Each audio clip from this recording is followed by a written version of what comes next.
In last lesson, we learnt about bounded sets, unbounded sets. In today's lesson, we are going to learn about least upper bound of a non-empty subset of R. Least upper bound is also called as supremum. We are also going to learn about intervals. Least upper bound or supremum of a non-empty subset of R plays very vital role in real number system.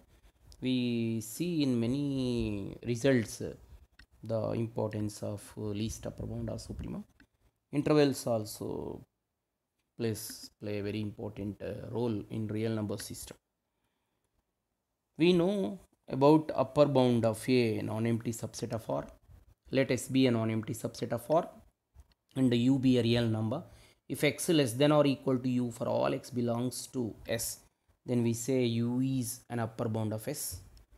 And we also see that any real number greater than upper bound is also an upper bound. So whenever a bounded above set is there, it has infinitely many upper bounds. If you can find the least among all upper bounds, that is defined as least upper bound or supremum of that set. Definition: let S be a non-empty subset of R and S is bounded above set. If capital M belongs to R is an upper bound and L belongs to R, whenever L less than M and L is not an upper bound of S, then M is defined as least upper bound.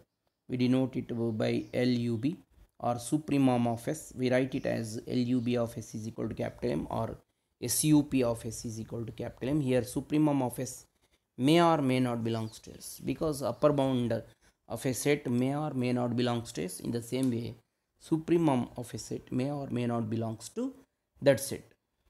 So what is the meaning of supremum? You take a bounded above set. Suppose you have an upper bound, some say capital M, and you take a real number less than that M. You take a real number less than that number M and check whether it is an upper bound or not. If that is not an upper bound, so you can say this real number is the least upper bound of that set. So in another way, the least of all upper bounds of a bounded above set is called least upper bound or supremum. We know that if a non-empty subset of R is bounded above, then it has an upper bound. In this case, it has infinitely many upper bounds, as any real number greater than the upper bound is also an upper bound. The least of all upper bounds of a bounded above set is defined as least upper bound or supremum of S. Hence, supremum of a bounded above set, if exists, it is unique. Also, if S is bounded above set and supremum S is equal to M, then M is an upper bound, x less than or equal to M for all x belongs to S. If at all x less than or equal to some M1, where M1 is less than or equal to M, so M1 cannot be an upper bound. So we can find y belongs to S such that y is greater than that M1 and less than or equal to our least upper bound M. Now we see one example of simple example finite set. Consider the set 1, 2, 3, 4, 5, 6, 7, 8 up to 100. So here every element of S is less than or equal to 100. So 100 is an upper bound. Any real number greater than 100 is also upper bound. We observe that among all upper bounds of S, 100 is least upper bound, because if you take 99, which is less than 100, 99 is not an upper bound because 100 is more than 99. 100 is an element of S. So some element of S is more than 99, means 99 is not an upper bound. So it is not a least upper bound 99. So 100 is only the least upper bound of S or supremum of S. From this example, we can say that every finite set has a supremum. Now consider the set S is equal to x such that x cube less than 30. Whenever x belongs to S, x cube less than 30. So x is less than cube root of 30. Therefore, cube root of 30 is an upper bound of S, because every member of S is less than cube root 30. Also, no real number less than cube root 30 is an upper bound of S, because you say if you take cube root 27, which is less than cube root 30, cube root 27 less than cube root 30, but cube root 27 is not an upper bound because we have cube root 29, which is an element of S. because cube root 29 is equal to say some y cube is 29 is less than 30, so y belongs to s. So cube root 29 belongs to s, but cube root 29 is more than cube root 27, because cube root 29 is an element of s.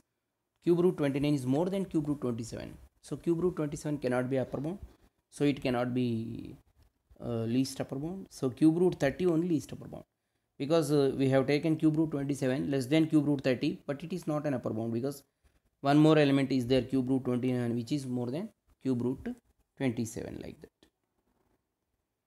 Consider set n is equal to 1, 2, 3, 4, 5, 6 as n is not bounded above here, n cannot have supremum, because in natural numbers we can't find a number which is more than all natural numbers. We can't find a natural number, or we can't find a real number which is more than all the natural numbers. It is not possible. So for n, upper bound is not there, so n cannot be bounded above, so cannot have upper bound, cannot have least upper bound, so n cannot have supremum. Similarly, w, z, q, q dash and r, they are not bounded above sets, they don't have supremum. Consider the set n power minus 1 power n. N power minus 1 power n, we all know that s is equal to 1 power minus 1, 2, 3 power minus 1, 4, 5 power minus 1, 6, 7 power minus 1, so on. So s is equal to 1, 2, 1 by 3, 4, 1 by 5, 6, 1 by 7. So it is not bounded above set, because here 2, 4, 6 there in set s, we can't find a real number such that all the members of s less than or equal to that real number. So s has no upper bound, so s is not bounded above set, hence s has no supremum. So for any set which don't have an upper bound, so that cannot have least upper bound, cannot have supremum. S is equal to n power 1 by n. One more example. S is equal to n power 1 by n means s contains 1, 2 power 1 by 2, 3 power 1 by 3, 4 power 1 by 4, so on. S is equal to 1 square root 2 cube root 3 4th root 4, like that. So we observe that x less than or equal to cube root 3 for all x belongs to s. Therefore cube root 3 is an upper bound. We observe that if you take square root which is less than cube root 3, square root 2 belongs to s and is not upper bound, because cube root 3 is an element of s which is more than square root 2. So cube root 3 is only least upper bound, that will be the supremum. Now after discussing supremum of a set, we are going to discuss about intervals, because after learning about intervals we can give some more examples for supremum. That's why the concept intervals is taken. Closed interval: if a, b are two real numbers, whenever a less than b, then you take the set of all real numbers between ab and including ab, that is defined as closed interval, and it is denoted by square brackets, and in square brackets we write a and b. We generally denote interval by the letter I. Closed interval AB is a set of all x such that a less than or equal to x less than or equal to b. Here x is a real number. A is a member of closed interval AB, B is a member of closed interval AB, and any real number between AB, is a member of closed interval AB. This is about closed interval. Every closed interval is a bounded set, because AB are real numbers, because every closed interval of the form AB where AB are real numbers where a less than b and x belongs to closed interval AB means x lies between AB.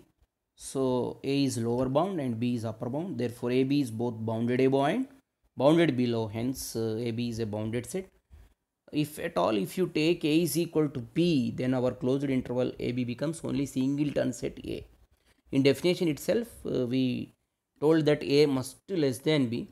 If at all A is equal to B, then that is not an interval, it is a singleton set A. A closed interval is an infinite set as it contains infinitely many elements. For example, the set of all real numbers between 0 1 including 0 comma 1 is an example of a closed interval. It is denoted by square bracket 0 1. It is a bounded set because 1 is upper bound, 0 is lower bound. It is infinite set because between 0 and 1 there are infinitely many real numbers. Upper bound of 0 1 is 1 and lower bound of 0 1 is 0. We learn about open interval. If AB belongs to R and A less than B, then the set of all real numbers between AB excluding AB is defined as an open interval. In open interval, we don't consider the end points A comma B. An open interval is denoted by parenthesis A comma B. Here AB do not belong to the interval A comma B. Also, every real number between A comma B belongs to the open interval. So open interval AB is equal to X such that A less than X less than B. So in open interval AB, A will not be there, B will not be there. Only the numbers between AB will be there. An open interval is a bounded set because an open interval AB is a real number such that A less than X less than B, which gives X belongs to open interval AB implies X lies between A and B for all X belongs to AB. Here A is lower bound of AB and B is upper bound of AB. It is both bounded above and bounded below open interval AB. So open interval AB is a bounded set. An open interval AB where A less than B and AB are real numbers is an infinite set because AB contains infinitely many real numbers. The set parenthesis 1 2 open brackets 1 2 the set open brackets 1 2 X is a real number such that 1 less than X less than 2. The set open interval 1 2 is equal to X is a real number such that 1 less than X less than 2 is an open interval. It contains all the real numbers between 1 2 excluding 1 2. 1 is not a member of open interval 1 2. 2 is not a member of open interval 1 2. 1 comma 2 does not belong to 1 2. Whenever X is a real number between 1 2, that X must be in the open interval 1 2. Now semi-closed or semi-open intervals. If AB belongs to or A less than B, then all the real numbers between AB excluding B is defined as semi-closed or semi-open interval. We denote it by square bracket A comma B open bracket. Here we are excluding B, that's why we are writing open bracket after B. It is one type of semi-closed or semi-open interval because one side is closed, one side is open. That's why we are calling as semi-closed or semi-open. So closed A open B means X belongs to R such that A less than or equal to X less than B. Semi-closed interval or semi-open interval it is. Here A belongs to semi-closed interval AB but B does not belongs to semi-closed interval AB. The set closed 1 open 5 is semi-closed interval. It contains all real numbers between 1 5 including 1 but excluding 5. Here 1 belongs to the semi-closed or semi-open interval 1 5. 5 does not belongs to that set. Here the set semi-closed or semi-open interval 1 5 is an infinite set. It is bounded set because it contains infinitely many real numbers starting with 1 and ending with which real number we don't know, but all the numbers must be less than 5 and greater or equal to 1. X belongs to semi-closed interval or semi-open interval 1 5 means 1 less than or equal to X less than 5.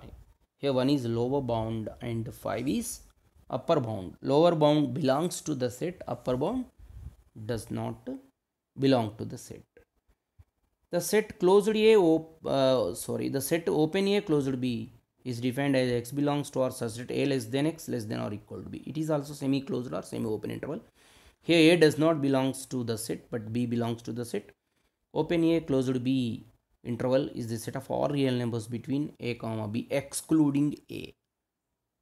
But B belongs to that set. The set open 6 closed 10 is equal to X belongs to R such that 6 less than X less than or equal to 10. 6 does not belongs to open 6 closed 10 but 10 belongs to open 6 closed 10. Also open 6 closed 10 interval is an infinite set and bounded set because it contains infinitely many real numbers ending with 10 Starting value we don't know, but all the numbers in the set greater than 6 but less than or equal to 10. X belongs to open 6 closed 10 means x lies between 6 and 10. X may be equal to 10 but x must be greater than 6. Here 6 is a lower bound, 10 is upper bound. Here lower bound does not belong to that set, upper bound belong to that set. Finite intervals. The intervals closed interval a b, open interval a b, closed a open b and open a closed b are defined as finite intervals. These are all bounded and contains infinite number of elements. The length of all the above intervals is defined as b minus a, ending real number minus starting real number. So this is our lesson today. We learnt about least upper bound or supremum of a non-empty set, and about closed interval, open interval, semi-closed or semi-open interval. Thank you.